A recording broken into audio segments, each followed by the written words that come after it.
अबीरा अरमान के ऐसे रवैये से बहुत ही हैरान है। वो परेशान होती है कि अरमान ऐसे क्यों बिहेव कर रहा है। अबीरा को पता है कि वो माँ के लिए परेशान है, लेकिन उसे समझ में नहीं आता कि क्या करना है। दूसरी तरफ रूही अपने सारी पुरानी यादें जला देती है। जो अरमान के साथ उसकी तस्वीरें होती है, उसका एंगेजमेंट के फ़ोटोज़ रहते हैं, उसकी शादी का कार्ड जो अरमान के साथ होता है, वो सारी यादें वो जला देती है और कहती है अब मैं एक नई शुरुआत करूँगी। रूही किचन में चाय बना रही होती है, उतने में अबीरा भी वहाँ पे आती है पानी पीने के लिए।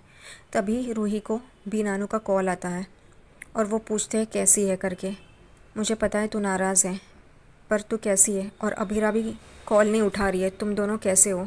रूही बी नानू को सारी बातें बताने ही जा रही होती है, उतने में अबीरा उसका हाथ पकड़ लेती है और ना कहती है उन्हें मत बताना करके। तभी रूही बी नानू को कहती है कि हम ठीक है और अबीरा भी यहीं है। उतने में अबीरा भी पास आ जाती है और रूही और अबीरा दोनों पन्नानू से बात करते हैं। उनको अच्छा लगता है कि दोनों साथ में हैं। यहाँ तक कि सुवर्णा और सुरेखा भी उनके पीछे खड़ी रहती है। उनको भी अच्छा लगता है कि रूही और अबीरा एक साथ है। उतने में ही बुआ सा रूही को आवाज़ देती है। तभी वो बी नानू को कहते हैं कि मुझे बुआ सा बुला रही है और अबीरा भी कहती है मुझे काम है, मैं आपको बाद में फ़ोन करती हूँ। दोनों कहते हैं कि हम आपको बाद में कॉल करते हैं। तभी पर नानू कहते हैं ठीक है और वो खुश हो जाते हैं। यहाँ पे रूही संजय फूफासा और बुआसा के पास आती है। तभी वो उन दोनों की बातें सुनती है। फूफासा बुआसा को कह रहे होते हैं कि मुझे लगा था कि मासा अबीरा और अरमान को बाहर निकाल देगी, लेकिन उन्होंने तो रोक लिया। तभी बुआसा उन्हें कहती है ये फैमिली है, आप फैमिली को ऐसे तोड़ने पे क्यों तुले हैं? तभी फूफासा कहते हैं आग लगी थी लेकिन मासा ने उसे बुझा दिया। तभी रूही वहाँ पे आती है और फूफासा से कहती है उस आग को आप हवा मत दीजिए। और वो चौंक जाते हैं दोनों जन। रूही वहाँ पे उनको कह के वहाँ से निकल जाती है और अपने कमरे में जाती है। वो सोने के लिए सोफ़े पे बैठती है तो सोफ़ा टूट जाता है। तभी रोहित कहता है कि ये कैसे हो गया? तो वो कहती है पता नहीं। तभी रोहित मजाक में रूही को कहता है आजकल तुम ज़्यादा मिठाई खा रही हो इसलिए मोटी हो गई हो, इस वजह से वो टूट गया है। रूही रोहित को कहती है मैं गेस्ट रूम में जाती हूँ सोने के लिए। तभी रोहित उसे कहता है चाहे तो तुम यहाँ पे सो सकती हो बेड पे। दूसरी तरफ अबीरा अरमान के लिए नूडल्स लेके आती है तो देखती है तो अरमान सो गया है और लैपटॉप ऐसे ही ओपन है। वो उसको ठीक तरह से सुलाती है, लैपटॉप बंद करके रख देती है और वो नूडल्स खाने बैठ जाती है। उतने में ही उसको याद आता है कि अरमान ने कैसे उसे नूडल्स खिलाए थे, एक साथ उन्होंने खाए थे, तो वो साइड में रख के वो भी सो जाती है। सुबह उठती है, तभी उनकी पहली सुबह होती है। तभी वो कहती है अरमान को मैं प्यार से जगाऊंगी और वो उसे किस करती है, जगा रही होती है। उतने में ही वो चिल्ला के उठ जाता है माँ मत जाओ मुझे छोड़ के। और अबीरा और अरमान एकदम चौंक जाते हैं। अबीरा संभालती है बात को और कहती है मेरी पहली रसोई है तो मैं तैयार होने जाती हूँ। वो उठती है और अरमान की तरफ देखती है, कहती है कि कुछ तो बोलो अरमान, कुछ तो बोलो, भले मन में तो मन में, लेकिन बोलो, मैं सुन लूँगी। लेकिन अरमान कुछ नहीं बोलता, वो अपने गिल्ट में ही होता है, वो माँ के याद में ही रहता है। अबीरा बुरा मान के वहाँ से चली जाती है, तैयार हो जाती है। अरमान नहा रहा होता है। उतने में अबीरा बाहर से नॉक करती है और कहती है मेरी इंगेजमेंट रिंग अंदर रह गई है, प्लीज़ दे दो ना। अरमान कोई जवाब नहीं देता।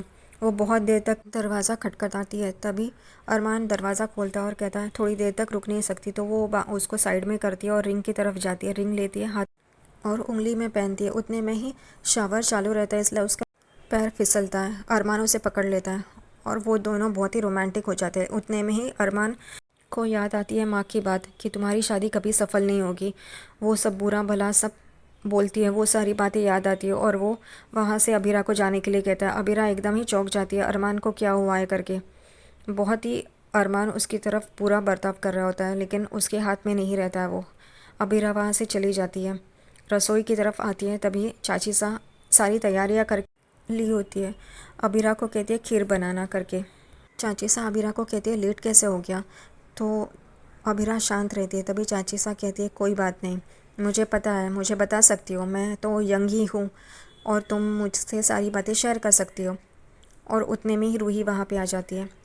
चाची सा अबीरा से बातें ही कर रही होती है। उतने में अबीरा के हाथ से चम्मच गिर जाता है और वो बोलती है क्या हुआ? तो वो बोलती है कुछ नहीं, मुझे भूख लगी थी इस वजह से वो चम्मच गिर गया। तो अबीरा को चाची सा कहती है कि अरमान ने तुम्हें कचौरी नहीं खिलाई? तो बोलती क्या? तो वो कहती है वो तो सारे कज़िन के साथ प्लान कर रहा था तुम्हें कचौरी और तुम्हारे मनपसंद चीज़ें खिलाने के लिए ब्रेकफास्ट के लिए। तो अबीरा संभाल लेती है क्योंकि वहाँ पे रूही भी होती है। कहती है हाँ हाँ मैंने खाया, लेकिन आपको पता है ना मुझे एक एक घंटे के बाद भूख लगती है। और सब लोग चौंक जाते हैं। दूसरी तरफ डाइनिंग टेबल पे सब बैठे रहते हैं। अबीरा सबके लिए बाउल में खीर लेके आती है, सबको परोसती है। सब लोग उसकी तारीफ़ करते हैं, खीर बहुत ही अच्छी बनी है करके। वो देखती है तो माँ वहाँ पे नहीं होती है। वो कहती है ठीक है, मैं माँ को उनके कमरे में खीर देने जाती हूँ। और वो वहाँ से चली जा रही होती है, उतने में ही विद्या वहाँ से आती है। तभी अबीरा कहते हैं मैं आप ही के पास आ रही थी आपको खीर खिलाने के लिए, जैसे आपने मुझे सिखाई वैसे ही बनाई है स्टेप बाय स्टेप। और वो चम्मच लेके उनको खिलाने ही जा रही होती है, उतने में ही विद्या चम्मच फेंक देती है और सब लोग हैरान हो जाते हैं। दादी सा विद्या को बोलने ही जा रही होती, उतने में ही अबीरा दादी सा को इशारा करती है और चुप रहने के लिए कहती है। विद्या रोहित के पास आती है और कहती है मैंने तुम्हारे लिए पराठे बनाए हैं, खाओ ना। तो वो कहता है बस हो गया, मैंने बहुत पेट भर के खाया, अब मुझे नहीं खाना है। तो वो ज़बरदस्ती उसे खिलाती है और कहती है तुम्हें तो मेरे बेटे हो, तुम्हें पे तो प्यार लुटाना है। जानबूझकर वो अरमान को तकलीफ़ पहुंचाना चाहती है। अबीरा अरमान के पास देख रही होती है, दादी सा को भी पता चल जाता है, सारे घर वालों को पता चल जाता है। अबीरा देखती ही रहती है। विद्या जानबूझकर रोहित को खिलाती रहती है। यहाँ पे सब लोग अबीरा को पहले रसोई की शगुन देते हैं। माधव देता है, मनोज मनीषा देते हैं, काजल देती है। ये सब लेके अबीरा जा रही होती है, उतने में ही दादी सा उसे पुकारती है ए लड़की, हमसे शगुन नहीं लोगे। तभी अबीरा पीछे मुड़ के देखती है और दादी सा के पास आती है। दादी सा एक लिफाफा उसे देती है। अबीरा वो लेके जा रही होती है, उतने में ही दादी सा बोलती है खोल के नहीं देखोगी। तो वो खोलती है और पढ़ती है। तभी उसमें लिखा रहता है कि अबीरा को पोद्दार फॉर्म में जॉब मिला है। और सब लोग एकदम चौंक जाते हैं, सबको खुशी मिलती है, लेकिन सिर्फ विद्या नाराज़ होती है। अरमान एकदम से उठता है और वो उस लेटर को देखता है।